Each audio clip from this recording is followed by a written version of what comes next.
अगर आपको पता चले कि ऐसा है कि हवा बदल गई है। अगर आप साल के शुरुआत में देखते तो हवा इस तरफ थी, मोदी जी जाते थे कार्यक्रम और कहते थे एक मोदी सब पे भारी, और उन्होंने एक तरह से एक माहौल बना दिया था मोदी वर्सेस ऑल, और बीजेपी सेंट्रिक पॉलिटिक्स, एनडीए की बात ही नहीं होती थी। आप देखिए पिछले कुछ हफ्तों में कर्नाटका के बाद विशेषतर बीजेपी अब बात कर रही है, कुछ स्पेक्यूलेशन है, कुछ सच्चाई है कि हम अब सबसे बात कर रहे हैं। एक छोटे से दल ओम प्रकाश राजभर से भी बात कर सकते हैं, महाराष्ट्र जैसे राज्यों में एनसीपी जैसे पार्टी को तोड़ सकते हैं, चिराग पासवान को अपनी तरफ ला सकते हैं, अटकलें लगाई जा रही है। कल क्या आरएलडी जयंत चौधरी हो सकता है 2-3 महीने बाद ज्वाइन, ऐसी चर्चा में बीजेपी ये सब। सौरभ, मैं प्रोग्राम में बता देना चाहता हूं कि जयंत चौधरी के ऑफिस से मेरी बात हो गई है, 1-2 अच्छे नेताओं से बात हो गई है। जयंत चौधरी का बंगलौर के लिए टिकट बुक हो चुका है। सर बंगलौर जा सकते हैं, लेकिन 3-4 महीने बाद जाए रहेंगे वहां, कोई इसकी कोई गारंटी नहीं दे सकता। प्रफुल्ल पटेल पटना गए थे जी जी, तो देखिए कौन कहां जा रहा है और कौन कहां लैंड करेगा फाइनली, वो तो रहे ना रहे। तो देखिए एक तो है कि एनडीए की बात अब बीजेपी कर रही है और हम उस पर आएंगे कि क्यों बात कर रही है। दूसरी तरफ बड़ी बात क्या हो रही है कि कांग्रेस जो है वो अब पूरी तरह से विपक्ष के यूनिटी एफर्ट्स पे सेंटर स्टेज पे आ गई है। मैं आपको उदाहरण देता हूं एक। अरविंद केजरीवाल ने 23 जून को जो मीटिंग हुई थी पटना में, वहां साफ कहा कि अगर कांग्रेस मुझे ऑर्डिनेंस पे मुझे समर्थन ना दे पार्लियामेंट में तो मैं अगली मीटिंग में नहीं आऊंगा। मैंने कुछ दिनों पहले कांग्रेस के नेता से कहा देखिए आपकी तो मीटिंग है 17-18 में, अभी तक आपने कोई अनाउंसमेंट नहीं की है, आप अरविंद केजरीवाल को समर्थन देंगे या नहीं। उन्होंने कहा डोंट वरी, कांग्रेस ने तय किया है जब सही समय आएगा हम अरविंद केजरीवाल को भी साथ लेकर जाएंगे। अब सैटरडे को आप कल जो है आपकी एक मीटिंग हो रही है, मल्लिकार्जुन खड़गे पार्लियामेंट स्ट्रेटेजी की मीटिंग कर रहे हैं, जहां ऐसी अटकलें लगाई जा रही है कि वो कहेंगे कि ये जो ऑर्डिनेंस भाजपा की सरकार ने लाया है वो राज्य विरोधी है, हम फेडरल प्रिंसिपल के तहत से इस ऑर्डिनेंस का विरोध करेंगे। लेकिन it will be on terms set by Congress, not by mister Kejriwal. जो एक साल पहले अरविंद केजरीवाल डिक्टेट एक तरह से कर सकते थे कांग्रेस को, आज वो नहीं कर पाते हैं। बाकी नेताओं की स्थिति भी वही हो गई है। शरद पवार वहां कमजोर हो गए हैं महाराष्ट्र में। ममता बनर्जी भी जानती है कि वो पैन इंडियन लीडर यानी देश भर में कांग्रेस का एक तरह से को टक्कर नहीं दे सकती, मुझे मेरा बंगाल मजबूत करना है। एक ऐसी स्थिति में कौन आता है? सोनिया गांधी। क्यों? क्योंकि कांग्रेस इस मीटिंग जो होने वाली है बंगलौर में, वहां एक मैसेज सीधा देना चाहती है कि अगर इस तरह का गठबंधन करना है तो उसकी अध्यक्षता कांग्रेस करेगी। देखिए राहुल गांधी डिस्क्वालीफाई हुए हैं, कई जो बाकी जो लीडर्स हैं उनसे वो एक्सपीरियंस कम है। ममता बनर्जी की एक तरह से राहुल गांधी के साथ बनती नहीं है, वो समझते हैं वो लेफ्ट के साथ गए थे, सीताराम येचुरी के बड़े नजदीक है। सोनिया गांधी को लाने का एक मकसद है कि अगर ये अलायंस आपको मजबूत करना है, ड्यूरेबल करना है, जहां कुछ ना कुछ गिव एंड टेक हो, तो सोनिया गांधी की आपको जरूरत पड़ेगी। वही सोनिया गांधी जो कल तक हमें कहा गया था सेमी रिटायर्ड है, अब लगता है वो टायर्ड है लेकिन रिटायर्ड नहीं है। तो सोनिया गांधी को आप वहां लेकर जा रहे हैं ताकि सोनिया गांधी एक तरह से अध्यक्षता करें। फिर सवाल उठेगा कन्वीनर कौन होगा, मैनिफेस्टो कमेटी को कौन की अध्यक्षता कौन करेगा, ये सब मुद्दे वहां पर चर्चा होगी। मल्लिकार्जुन खड़गे is playing a very important role, और उनका रोल क्या है? आप कांग्रेस को, संगठन को जितना मजबूत कर सके करें। नवंबर दिसंबर में जब चुनाव होंगे, अगर कांग्रेस 2 भी या 1 भी स्टेट जीतता है तो कांग्रेस की स्थिति और मजबूत होगी, 2 जीतते तो और भी मजबूत होगी। उनकी नजरें तेलंगाना पर भी अब हो गई है, क्योंकि तेलंगाना से भी उनको रिपोर्ट्स आ रहे हैं कि हमारी स्थिति थोड़ी बेहतर हो गई है। तो एक हो गया, हवा बदल रही है क्योंकि कांग्रेस मजबूत हो गई है और बाकी जो विपक्षी दल धीरे धीरे कांग्रेस पर एक तरह से डिपेंडेंट हो गए हैं। दूसरी तरफ बीजेपी को भी पता चला है कि चुनाव तो मोदी जी के नाम पर जीतना है, संगठन हमें मजबूत करना है, 543 सीटों में मैक्सिमम सीट हमें लड़ने हैं, लेकिन 2-3 ऐसे राज्य हैं जहां हमें सहयोगियों की जरूरत पड़ेगी। उनमें से 3 मेन हैं। आंध्र और तेलंगाना आप छोड़ दीजिए, Andhra and Telangana will be post पोल सौरभ भाई। जगन रेड्डी आए, चंद्रबाबू आए, केसीआर आए, ये सब पोस्ट पोल होगा। लेकिन 3 राज्य कौन से हैं?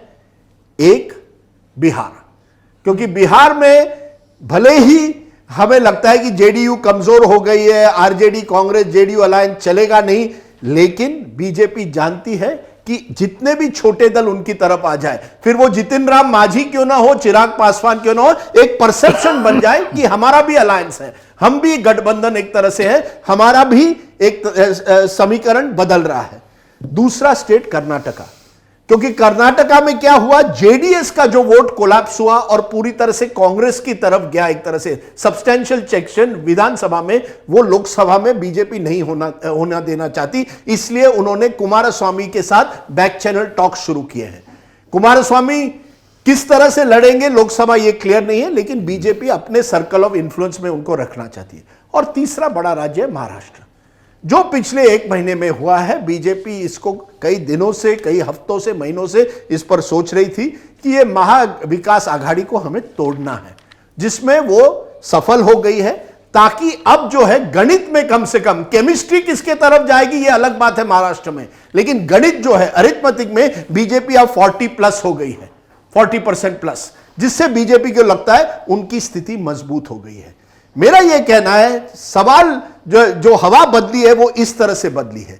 3-4 महीने पहले ऐसा लगा था 2024 इज डन डील, इसमें बीजेपी 300+ तो आना ही आना है। पिछले कुछ महीनों से जो समीकरण इन 3 महत्वपूर्ण राज्यों से आए हैं, बीजेपी का हरियाणा जैसे राज्य में सर्वे का फीडबैक, छोटा राज्य हो, मध्य प्रदेश से जो फीडबैक आ रहा है, उससे बीजेपी को लगता है अगर हमको सेफ्टी चाहिए तो हमें इन विरोधी दलों को धीरे धीरे तोड़ना पड़ेगा। आज तो महाराष्ट्र हुआ है, आप देखिएगा अगले 2-3 महीनों में और ऐसे प्रयास हो गए। इसलिए जब राहुल जी कहते हैं कि जयंत चौधरी जा रहे हैं, ठीक है आज जा रहे हैं, 3 महीने बाद कहां जाएंगे, यह सवाल उठता है। आज जेडीयू नीतीश कुमार अध्यक्षता करके वहां जा रहे हैं, कल जेडीयू क्या उसी तरह से इकट्ठा रहेगा, इस पर सवाल है। कई दलों पर there is talk that even in Uttar Pradesh हम कोई नई समीकरण करेंगे। तो बीजेपी एक परसेप्शन बनाना चाहता है कि कल तक जो हम अकेला थे, एक मोदी सब पे भारी, अब एक मोदी सबको साथ लेकर एक नया एनडीए, जहां ड्राइवर बीजेपी है, बाकी को पैसेंजर्स है, लेकिन बदला है। उसी तरह से कांग्रेस भी जान गया है। आप सोचिए ना, Congress could have told Arvind Kejriwal नहीं आना है, मत आइए अगली मीटिंग पे, अब you can not. But Congress ने बैक चैनल तो कम से कम शुरू किया है अरविंद केजरीवाल के साथ, ताकि एक परसेप्शन बढ़ जाए। अब उसमें चैलेंज अब होगा, सीट डिस्ट्रीब्यूशन जब होगा वो दोनों के लिए चैलेंज होगा, लेकिन द हवा जो है strong NDA led by mister Modi, strong opposition with Congress at the centre is becoming the new politics. Rajdeep बार बार क्यों कह रहे हैं, ये मैं आपको नंबर से एक्सप्लेन कर देता हूं। इत्तेफाकन इस बार की जो इंडिया टुडे मैगजीन है, उसकी कवर स्टोरी भी बीजेपी के गेम प्लान पे है और क्यों बीजेपी को मिशन डिमोलिशन मोड में जाना पड़ रहा है, दूसरी पार्टियों में तोड़फोड़ करनी पड़ रही। Just look at the numbers. Haryana में बीजेपी अपने पीक पर है, 10 में 10 जीती है। इस लोकसभा चुनाव के बाद विधानसभा चुनाव हुए थे, जहां पर उन्हें जेजेपी के साथ गठबंधन में सरकार बनानी पड़ी और कांग्रेस 30-32 विधायकों के साथ मजबूत स्थिति में पहुंची। तो यहाँ पे बीजेपी के लिए आगे मुश्किल टर्फ है। हिमाचल प्रदेश 4 की 4 सीटें बीजेपी जीती थी, बुरी तरह चुनाव हारी है, कांग्रेस सत्ता में आई है। कर्नाटका में बीजेपी के पास 25 सीटें थी, 28 में से बीजेपी यहां बुरी तरह चुनाव हार चुकी है। झारखंड लोकसभा की 14 सीटें हैं, बीजेपी के पास 11, बीजेपी यहां विपक्ष में है, चुनाव बुरी तरह हारी है। उड़ीसा में 20 में उनके पास 8 सीटें थी, लेकिन उसके बाद जो स्थानीय निकाय के चुनाव हुए, पंचायत के चुनाव हुए, उसमें बीजेडी ने एक तरफा झाड़ू लगाई है। तमिलनाडु 39 है, वहां पे उनका खाता नहीं है। महाराष्ट्र में 48 में बीजेपी के पास 23 थी, 18 शिवसेना की जोड़ के और एक निर्दलीय जोड़ के वो कंफर्टेबल पोजीशन में थे। अभी लग रहा है कि महाराष्ट्र में उन्होंने अपने आप को ठीक पोजीशन कर लिया है। क्यों ये खबरें आ रही कि उत्तर प्रदेश में राजभर के साथ या बिहार में मांझी के साथ या चिराग के साथ, उसकी वजह यह है कि यूपी में वो ऑलरेडी 62 पर हैं, उनको वो कंसोलिडेशन चाहिए। बिहार में वो 17 सीटों पर थे, जेडीयू 16 पर थी, तो वो 17 बचा के रखें या उसमें बढ़ा पाएं, उसके लिए बहुत ज़रूरी है कि उनके साथ कुछ नए आए। नाउ लुक एट पंजाब, 13 सीटें थी, 2 बीजेपी के पास आई थी, 2 अकाली के पास। अकाली और बीजेपी की क्या स्थिति हुई विधानसभा चुनाव में सबको नजर आ रहा है। दक्षिण के राज्यों में जाएं, छत्तीसगढ़ 11 में 9 सीटें जीते थे, छत्तीसगढ़ में बीजेपी विपक्ष में है, बुरी तरह हारी थी 2018 में। 2023 में भी कोई बहुत मजबूत स्थिति में नहीं दिख रही है। मध्य प्रदेश और राजस्थान को लेकर भी यही बात कही जा रही है।